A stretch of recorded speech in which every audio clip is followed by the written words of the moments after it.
અમારી ટીમને એક ખાનગી રહે બાતમી મળી કે ચંદીગઢમાં એવા માણસો છે જે ભારતના જુદા જુદા રાજ્યથી કેટલાક માણસોને સાયબર ક્રાઇમ આચરવા માટે જે ચાઇનીઝ કંપનીઓ કાર્યરત છે મ્યાનમારમાં કે કંબોડિયામાં એવા કંપનીઓમાં એ લોકોએ માણસોને જોબની લાલચ આપી ત્યાં મોકલે છે અને એ મોકલવા માટે એમને ચાઇનીઝ કંપનીઓ દ્વારા કમિશન આપવામાં આવે છે.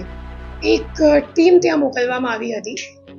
એ ટીમને ત્યાં 2 આરોપીઓને ધરપકડ કરી. એમનું નામ છે, પહેલાનું નામ છે નિપેન્દ્ર ચૌધરી અને બીજા આરોપીનું નામ છે પ્રીત કમાની. એમના પાસેથી 2 મોબાઈલ ફોન અને એક લેપટોપ કબજે લેવામાં આવ્યો છે. એમના ઇન્ટેરોગેશન દરમિયાન ત્રીજો આરોપી જે વ્યારા ખાતે જેમનું મૂળ વતન વ્યારા છે, એમનું નામ છે આશીષ ભૈરાણા, એમને પણ ઝડપી પાડવામાં આવી ગયું છે.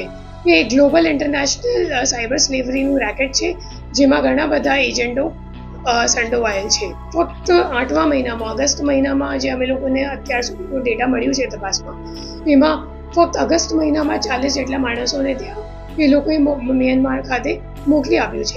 એમાં 2 પાકિસ્તાની છે અને 2 ઇથિયોપિયન નાગરિકો પણ છે.